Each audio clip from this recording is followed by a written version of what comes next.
Alright, so Dexter Original Sin has just come to its end, and now I want to give my rating and my ranking video for all 10 seasons of the Dexter franchise. So, let's get into it.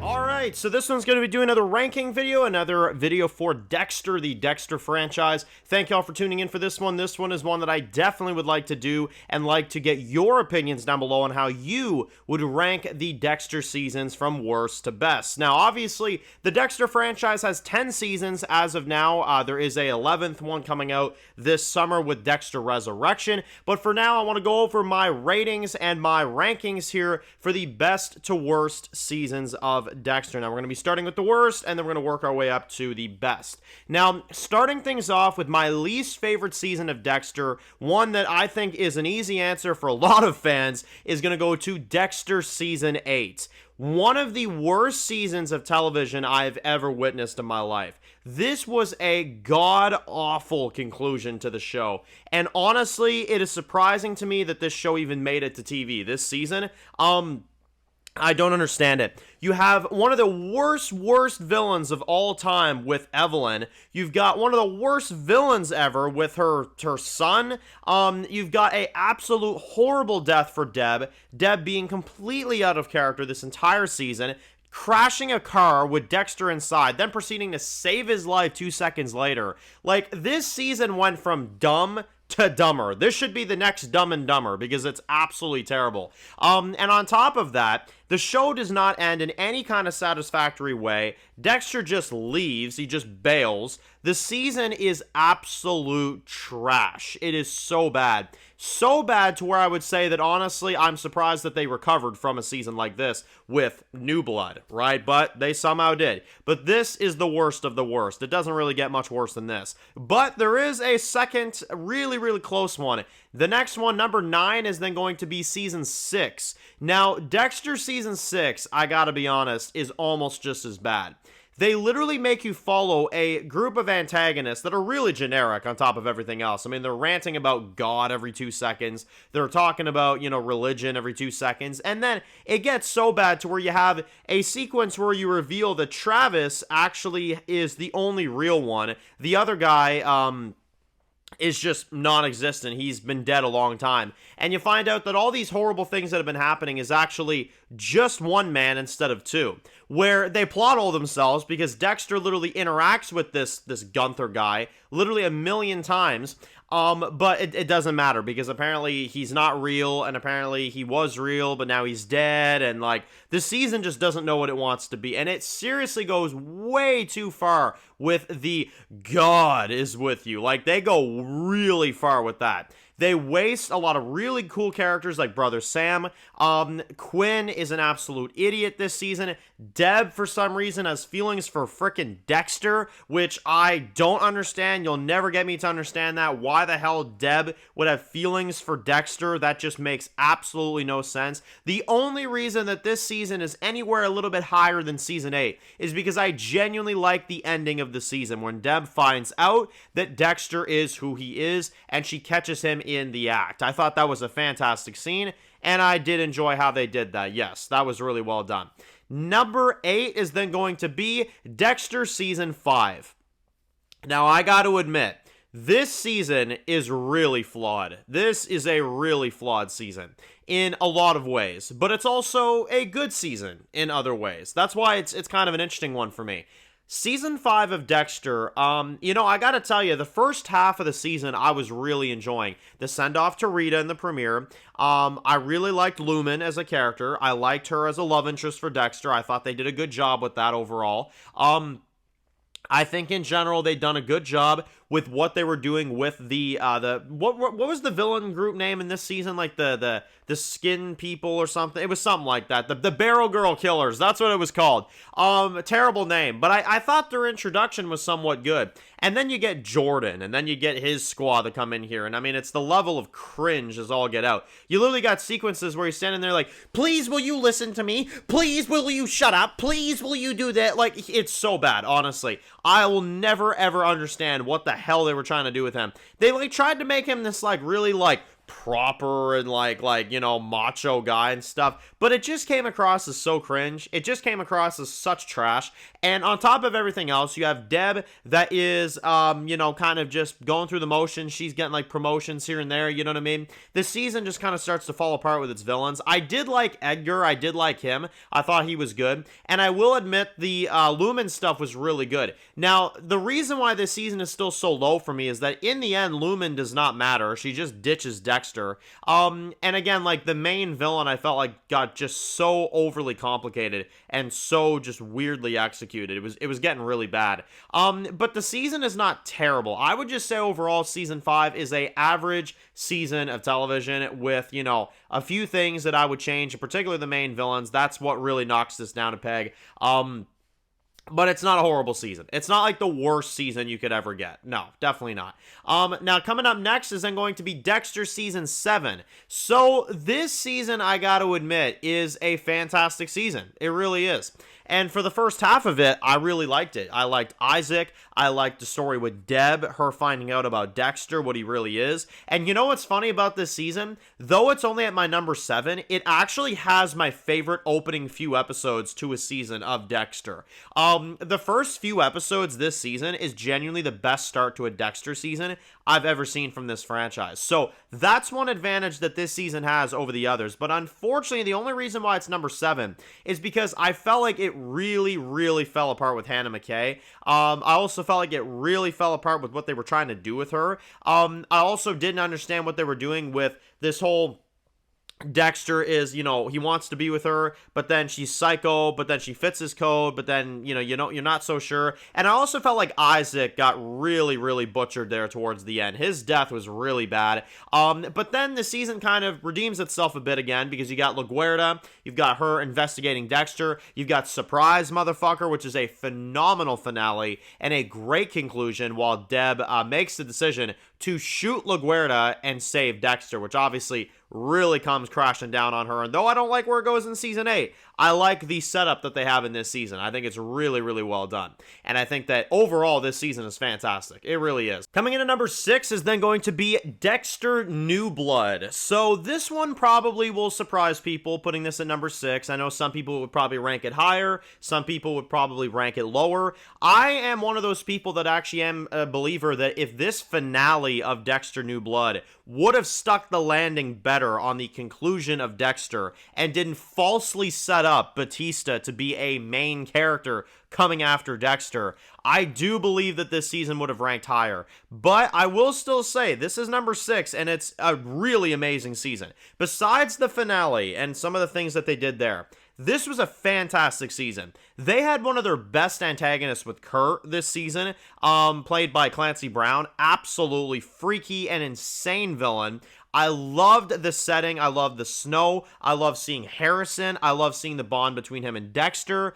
Angela was a really interesting character. I enjoyed Logan. I enjoyed all the, you know, different elements. How Dexter kind of got back into the game, you know what I mean, while trying to kind of stay clear of, you know, everything else. And I thought it was such a good season, man. You had Deb kind of as the devil on his shoulder type this season, which evidently is her last appearance in the franchise as well, too. So this season, I'd say, did about damn near everything right. And then the finale came in and they kind of fumbled, you know what I mean? So I would say that this season, admittedly, if it wasn't for the finale, I would probably say this is one of my favorite Dexter seasons of all time. But unfortunately, the finale, though they do resurrect him, as I do know, you know, obviously, still, it doesn't matter. It was done. What is done, and I still would say overall that I have to put this lower because, you know, as much as I love the season, it's middle ground for me in the Dexter franchise. It's great, but the ending really fumbled a little bit, you know? So, next up is number 5, we're in the top 5 now, Season 3. Now, Dexter Season 3, I gotta admit, is one of my all-time favorites. It really is. I think this is the most underrated season of Dexter you will ever find. I have no flaws with this season. I love what they do in this season. I love the story and overall just what they do with Dexter and his, like, kind of like new buddy, you know, Miguel. I thought it was really interesting how he's kind of a friend of the family, you know what I mean? He kind of gets really close.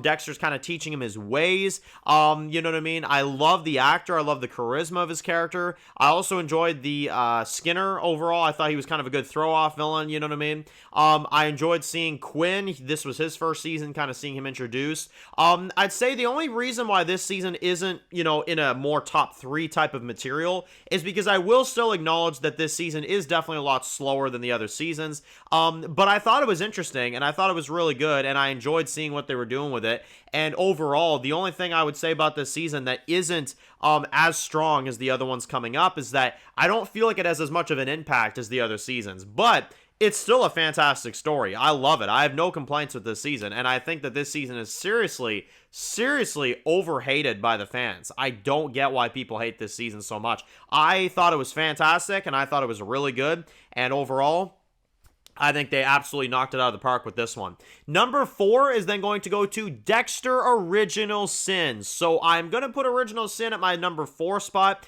This is when you get into some of the most mind-blowing seasons of television. These 4 right here, and this one in particular. I had low expectations for this, okay? When I saw the young actor, when I saw what they were doing, I was like, man, I don't know how this is going to go, you know? And Patrick absolutely nailed it. Clyde Phillips absolutely nailed it. He gave you so many things, so many pieces of lore, so many great things for Harry, the flashbacks with Laura Moser, which was absolutely dreadful and painful to watch, in a good way though, right? And overall, I mean, Spencer was a awesome throw-off villain, the captain of Miami Metro. Great story there. Loved what they did there. He played the innocent act, you know what I mean? Kind of the scared father looking for a son. It was really cool.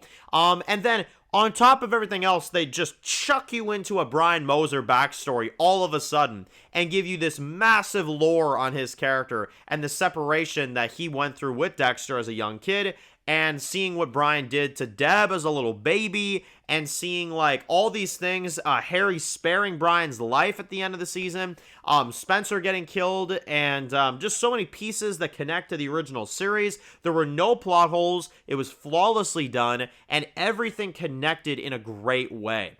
And that's why I would put this at number 4, is because admittedly, I did not think that this was going to be that good. I really didn't. And then they just threw me off completely and really knocked it out of the park with how they did this season. So I would definitely say that this is top 4 material. I'd go higher, but we got even more greatness ahead of us. Number 3 now, getting into the top 3. Number 3 is going to go to Dexter Season 1. Now, this is one of the most flawless, and it is, besides, I would say, The Walking Dead, my favorite first season of television I've ever seen. It is so amazing. It is so incredible. I loved the introduction to all the characters. Batista, Dexter, Deb, Dokes. The conflict with Dokes was really good this season. Brian Moser as the main threat. I mean, come on. The brother twist, the lore building, the Harry flashbacks. It was all so good. I mean, I was mind blown when this season concluded. I was just overwhelmed with how good that show was. And that was only the first season. They do top it. Number 2, in my opinion, they do top it again, is number 2, Season 2. Season 2 of Dexter is honestly one of the best seasons of television I've ever seen. You have Dokes, who is an absolute menace this season, coming after Dexter at every second that he can get. You have some of the most insane conflict with Lila. Lila is a absolute crazy nuisance this season. And she is scary as all get out after a while. I mean, I don't know what the hell they were doing with her, but they made her intimidating and then some. You have the relationship conflicts between Rita and Dexter. You have Frank fucking Lundy. I mean, come on. Frank Lundy is one of the greatest characters that ever was on this show. And this is like his season, Frank Lundy. I love his character. But you want to know why this is the best season of Dexter besides the next one I'm about to list? The concept of the Bay Harbor Butcher being Dexter and him being investigated this season, and they are literally going over his crime scenes, and Dexter is going into his own crime scenes, as part of his job at Miami Metro. What an intense story for a season, and what a just crazy, crazy story that I believe is honestly their best concept. Besides my favorite season of Dexter, and the second best season, I would say, of television besides the Breaking Bad final season, and that is going to go to Dexter Season 4. One of the best seasons of anything ever. The Trinity Killer. One of the most scary, scary motherfuckers you'll ever see on television. And John Lithgow did a fantastic job playing his character. I loved it. I loved everything about it. The daughter twist, that was really good for Quinn. You had Frank Lundy's death, which is one of the most saddest moments of television ever, and a close call for Deb as well, too. You have so many insane moments. You have so many just high-tension scenes. Dexter, who is a father now. You've got his family. You got everything going on there. You got the intensity of the Trinity Killer just tracking him down throughout this entire season. And, of course, the finale where you've got Rita that gets murdered by the Trinity Killer. Dexter that kills Trinity. But even still, the villain won. And, you know, that's why it's my favorite season. The villain won. Yeah, he died. Yeah, Trinity died. But Rita still got killed. I mean, either way, the villain won. Dexter just finished the job. That's all he did. You know what I mean? So, it has to be my favorite. It has to be my favorite season. But now I want to hear from you guys. What are your favorite Dexter seasons of the Dexter franchise, from worst to best? Let me know how you all feel about my list. How would you kind of change everything up? Make sure to remain respectful in the comment section, of course, and put your seasons ranked in the comment section below. I'd love to hear from y'all. So if you're new to the channel and you enjoy videos like this, guys, make sure to click subscribe so you don't miss any of the videos for Dexter. Make sure to follow me on Dan's Reviews Official on Instagram, guys. And of course, I'll see you guys really soon for videos for Dexter. Enjoy the rest of your day, guys, and peace out.